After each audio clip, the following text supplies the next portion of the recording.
وحشتوني كتير. النهارده بقى معايا بطعم جديد، قصه كده ظريفه لطيفه هنلخص بيها الموضوع اللي عايزه اتكلم فيه. بس خلي بالكم ما تنسوش سبسكرايب للقناه، فعلوا زر الجرس، وما تنسوش الشير. النهارده بقى هحكي لكم عن عصفور جميل حلو قوي قوي. كل ما يقابل باباه يقول له يا بابا انا عايز اطير، يا بابا انا عايز اطير، يا بابا انا عايز اطير. امتى هطير يا بابا؟ اسمح لي اني اطير. وبابا يقول له اصبر لسه الاوان ما جاش، اصبر لسه الوقت ما جاش. وفجأة قال للعصفور يلا استعد اجهز، وقتك جه عشان تطير. الولد قال له بجد بجد يا بابا انا خلاص هطير؟ قال له ايوه انت هتطير. الولد بقى كله حماس وكله سعادة، وقعد يقول بابا قال انا هطير، انا خلاص هطير، انا هطير عشان بابا قال انا هطير. وفجأة وبدون مقدمات وهو لسه بيستعد كده لرحلة الطيران حصل الآتي.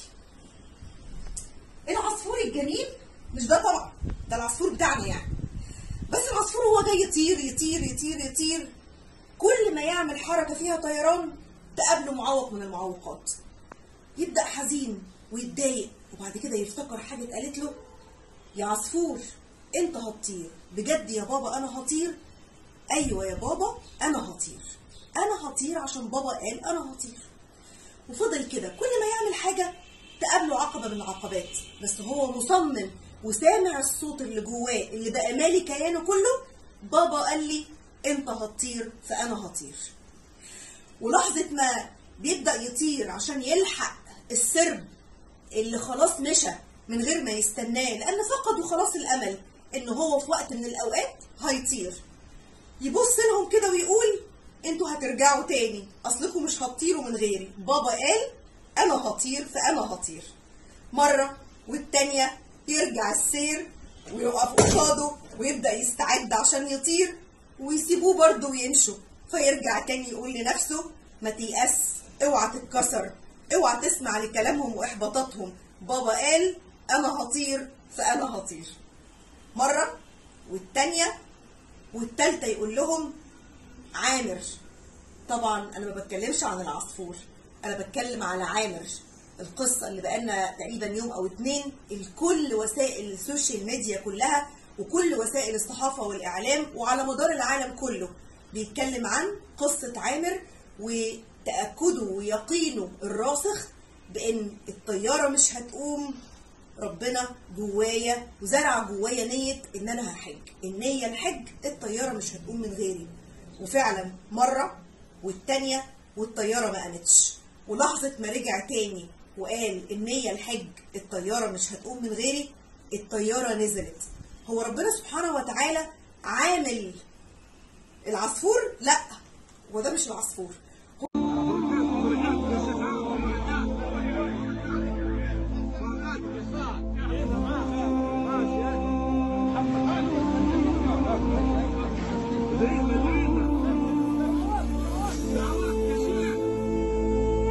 بكل الصدق النية والإخلاص والتوكل على الله سبحانه وتعالى وإخلاص السعي، وإنه بيرمي من على كتافه وقصاد طريقه أي عقبة حياة، هو مؤمن بالكامل إن العقبة دي اللي حطها في طريقه ربنا، واللي هيكسرها برضه ويذللها هو رب العالمين.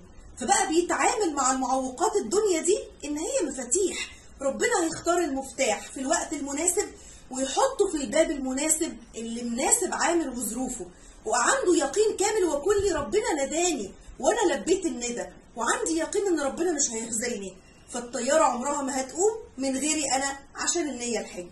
وفعلا ربنا سخر له كل اسباب السماء والارض والطير والجماد وعقول البشر كلها، واللي وقف في وشه وقال له انت مش هتطلع وعمرك ما هتركب معايا في الطيارة هو برضه رب العالمين وربه ورب عامر، اللي ذلل الطيارة ومحركاتها والأعطال والناس مرة واتنين، وجبر الراجل من فوق 7 سماوات انه يطلع عامر الطيارة ويروح عشان يلبي رضا ربنا سبحانه وتعالى. اوعى تتكسر، اوعى يهدك ريح، اوعى يزلزلك اي زلزال، اوعى تستهيد بالعقبات اللي في الدنيا دي وتقول اصل خلاص كده انا انتهيت مش هكمل. لا خالص، يقينك بربنا بس، اصرارك وعزيمتك ومثابرتك ان انت هتوصل للحته اللي ربنا سبحانه وتعالى زرعها جواك وقال لك انت ان شاء الله هتحصل على كيت وكيت وكيت، تاكد ان اليقين اللي ربنا زرعه جواك ده واخلاص النيه اللي انت بتتعامل بيها ثم سعيك اللي بدون كلل او ملل واخلاصك فيه، هو ده اللي هيوصلك لان اليقين اللي انت زرعه جواك هيتعامل على ارض الواقع بتذليل كل العقبات وكل الازمات وكل الحفر اللي هتقابلك ربنا هيردمها لك وتمشي على ارض سويه. بس انت بس تصبر، بس انت بس خلي عندك امل، بس انت خلي عندك يقين، بس انت خلي عندك نوع من التاكد التام ان مهما حصل لك هو رب العالمين اللي هينصرك وهيقويك وهيخرجك من محنتك. اوعى تيأس، اوعى تقول خلاص، اوعى تقول اصل اللي قصادي ده عنده وعنده وعنده ويمتلك ويمتلك ويمتلك، اصل نفوذه، اصل سلطانه، اصل كلمته، اصل قصاد كل ده عند الله سبحانه وتعالى ما يساويش بعوضه. قصاد يا رب بكل اليقين والاخلاص وبكل ما انت عندك يقين ان رب العالمين هو عنده مفاتيح الكون كله ويقدر يسخر لك كل حاجه في الدنيا عشان يذلل لك كل صعوبه وكل عقبه بيقينك انت اللي بيعاملك بيه، عمرك ما تيأس. باي باي.